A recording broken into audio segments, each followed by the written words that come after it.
Hello everyone, and welcome to Action RPG. I'm your host Aaron, and for today's video we're going to be breaking down Endgame for Last Epoch. Now if you don't know what Last Epoch is, this is an early access action RPG. It has 4 phases, and right now for early access it's currently finishing up its second phase.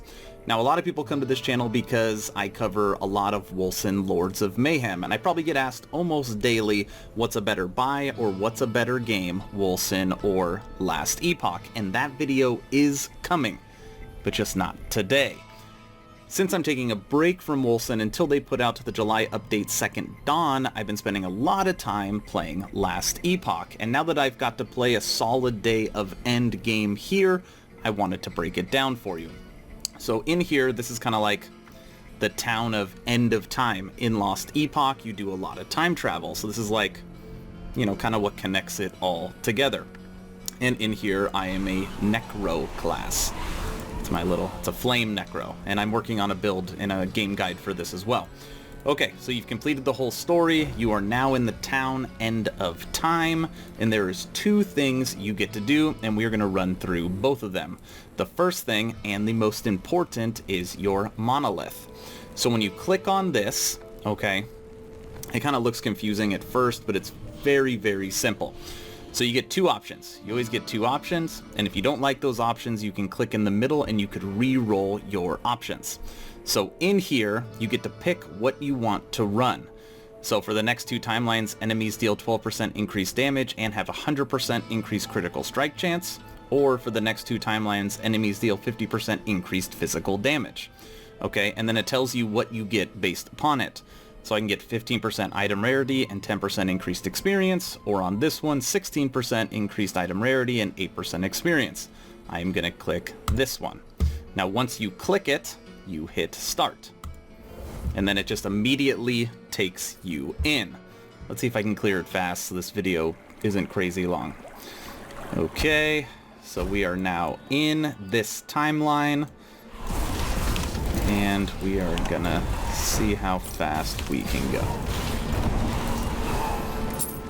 So I've been really messing around with this character. I just kind of, no game guides, just went on my own from scratch, and so far it's been pretty strong.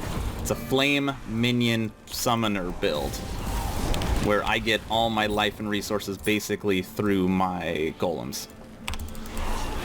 Alright, so we're cruising. Ooh.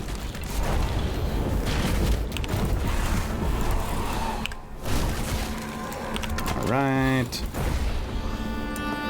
Almost there. So when you look at the top right, you see the map and you got the little X on there, so we're just going to keep going that direction.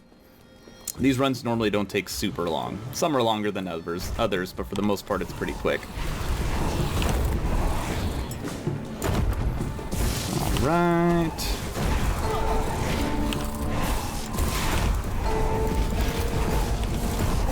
The only thing that stinks about this character is every once in a while you'll get one-shotted, which obviously if you have a tanky style character that never happens. Alright, we're going.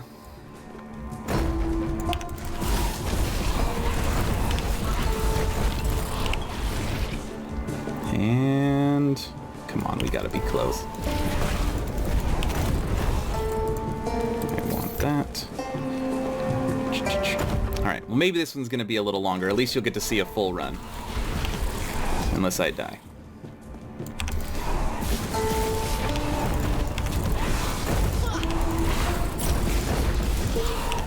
By the way, while we are doing this, I should say if there is any big Diablo 2 fans out there, this Necro is the closest I have seen to a Diablo 2 style Necromancer, which says a lot. You have sacrifice of your minions, you have corpse explosion, you have multiple options for fire, cold, lots of goodies. Okay. This is not a game guide video. Alright, so we hit that. And now it's just going to summon a couple waves of monsters. As long as we can hold them off, we win.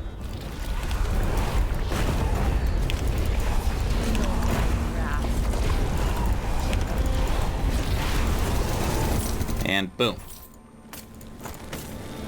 Okay.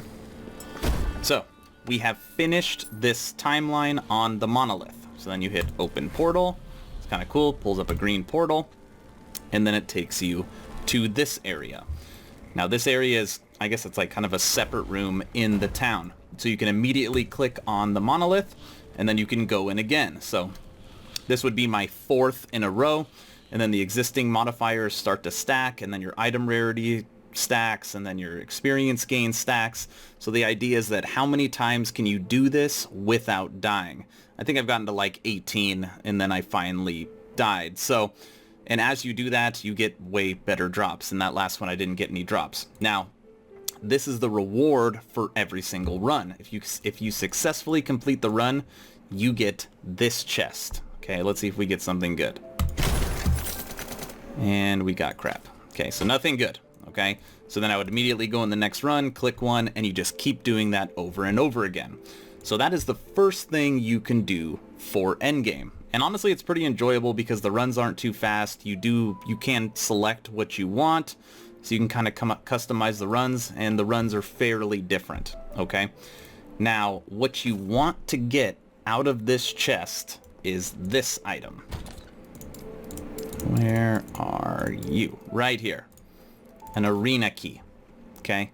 If you find an arena key, which is a purple item, okay, then you get to do what the second endgame option you have, which I will show you right now. Alright, so we're back in town. And then we go up to the red portal. Okay? And this is the picture that I snapped for the thumbnail for this video. So once you've done enough Monolith runs and find yourself a purple key, you can click on the Endless Arena, take your purple key, put it in there, and then you get to enter the arena. Now this one is a little different than what we just did, but kind of the same precept actually. So in this, basically, it's endless runs. Endless. For it's as long as you can go. I've heard some endgame players that have been able to do 200 runs in here. Oh, the visuals. It's ghosting there. Okay. So I'll show you. Alright, so we did wave 1. We're now on wave 2.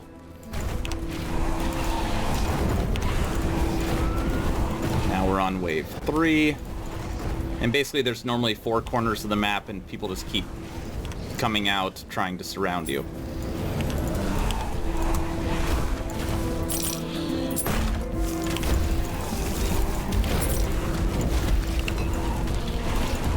We're going wave 4 and now we are on wave 5.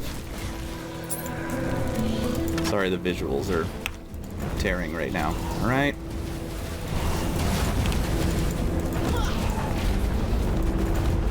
Character's pretty strong. I don't have the right unique weapon. I don't have the set for Necro. Hopefully I can make that game guide video. Okay, we're done. So now we have done our first endless run. And what happens is your stash pops up and then a person to sell stuff, which is nice because you don't have to jump back and forth to town. And then what you do is it's going to pop up these barrels and then you just shoot the barrels. And then you see what you got. So it would have been nice in this video to be able to get some kind of good drop, but we have not. Let me do one more run. Alright, continue. Attempt harder waves, leave and claim rewards. We want to attempt harder waves. Alright, let's go. What would really suck is if I died on this video. Come on.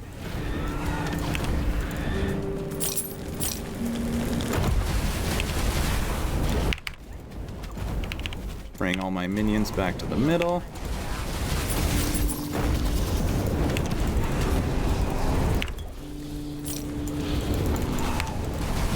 Wave 8.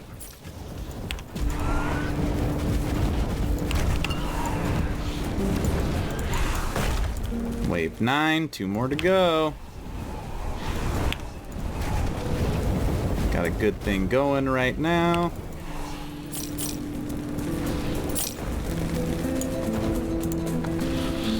Wave 9. Oh. I was wondering what was going on. we are on wave 10. So the last wave for this one. Obviously, it's 5 waves, 5 waves each round.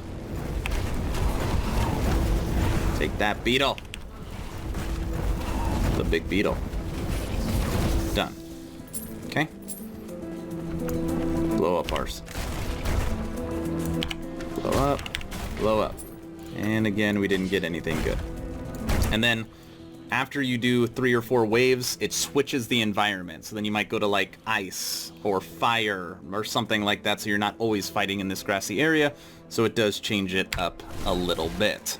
But those are right now the 2 things you can do endgame for Last Epoch. You can go to the Monolith and just keep going as far as you can and stacking up those experience and rarity modifiers, and each time it really does get harder. And then each time you complete one, you open your chest and hope you find a purple arena key. And when you get your purple arena key, you can come here and you will just fight endless waves of monsters, 5 waves at a time before you move on to the next round. That's what I got for Last Epoch. If you are looking for a fun action RPG, I do highly recommend this game. It's hard to compare anything to Diablo 2, the quintessential best action RPG of all time, but you can tell that they took a lot from D2 to put into this game, and anytime you kind of see something that's like, oh, I remember that, oh, I remember that, it always gives warm feelings when you're playing an ARPG. So if you have any questions, let me know in the description below. If I am missing something, I've literally only been deep diving this game for a week. Also, let me know. If you're looking for a new community, we now have almost 140 members on the official Action RPG Discord. The link is in the description below. Good conversations daily. And if you're looking for a group of people to jump from server to server with you or game to game, we're there. That's all I got. Stay home, stay safe, join the Discord. Aaron.